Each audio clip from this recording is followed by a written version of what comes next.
Oil prices under pressure this morning. Take a look. Crude on track for the largest weekly decline in a month and amid rising U.S. production. Investors are also waiting to see whether OPEC will extend its production cuts. Joining us right now is Stephen Schork, oil analyst, publisher of the Schork Report. Always a pleasure to have you on the program, Stephen. Good morning to you.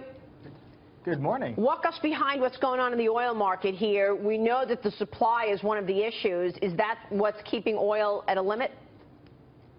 Yeah, there's a problem here if you're long or if you're bullish oil, Maria, because up until about a week ago, the market was behaving the way you would reasonably expect. That is to say that in February and March, we had a big tank in the market. Prices dropped from about the low mid-50s to the high mid-40s. But then a month ago, what happened? We started to reintroduce demand into the market. That is, refiners came out of their maintenance season, and they're buying and boiling a lot more oil than they were 2 months ago. That is to say, over the last 8 weeks, we've added 1.6 million barrels of demand back to the market. The problem here, Maria, if you are bullish now, is if we look at the term structure, oil is in its greatest demand in the summer. We need a lot of gasoline, so June, July, August.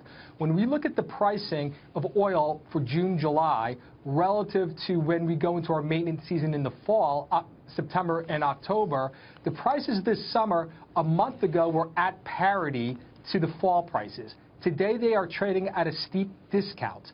So that is a problem when you've got a price for a commodity in its peak demand month trading below the price at its weakest demand point. So that is the clearest telltale for you that the market is well supplied. So now, if you are OPEC, you're in a situation here because it's not only the prices of North American crude oil, that is to say, crude oil traded on NYMEX, crude oil traded in the Brent in the North Sea market, but these markets are now trading competitively with Dubai contract. And this is a problem because OPEC is pulling barrels off of the market in their market area, which is reflective in the Dubai price.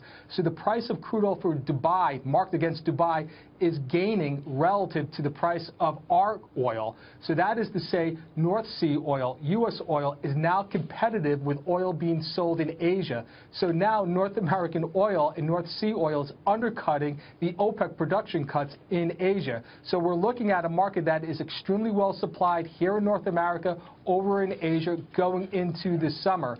So this is a potential serious situation if you are long oil at this point. Stephen, this is Mitch Rochelle. Question around Venezuela and the unrest in Venezuela and what impact, if any, that could have on oil prices and supply in general.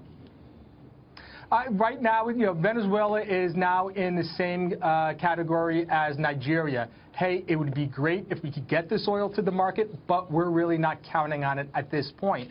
And Venezuela is stuck because Venezuela, let's be honest, they export tar. They export some really, really crummy crude oil, which is really, really cheap. So when you've got OPEC now, and the Dubai contract is based on a heavy sour oil, which is reflective of the Venezuelan oil, that oil is very expensive relative to the light sweet oil that we here in the U.S. and the North Sea are exporting right now. So from this standpoint, again, based on where the spreads are trading, the market is clearly telling us they are not expecting this glut to erode anytime in the near future. So we are looking at a market that's going to be well supplied through the peak summer demand season.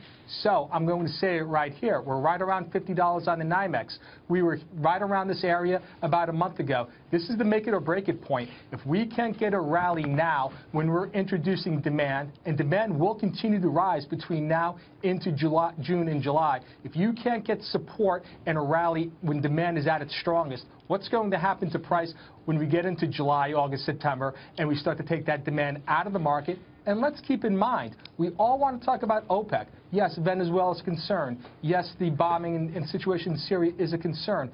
No one wants to seem to talk about U.S. production. U.S. production is great again. We've added 600,000 barrels of demand to the market that was not there prior to the OPEC announcement. And according to the EIA, we're going to add another 200,000 barrels by the end of the year. All right. So we're going to continue to add oil to the market. We like it. Look. Make production great again. Good. Stephen, thank you for that. We're all in on that. Stephen Schork, great to see you, sir. Thanks so much.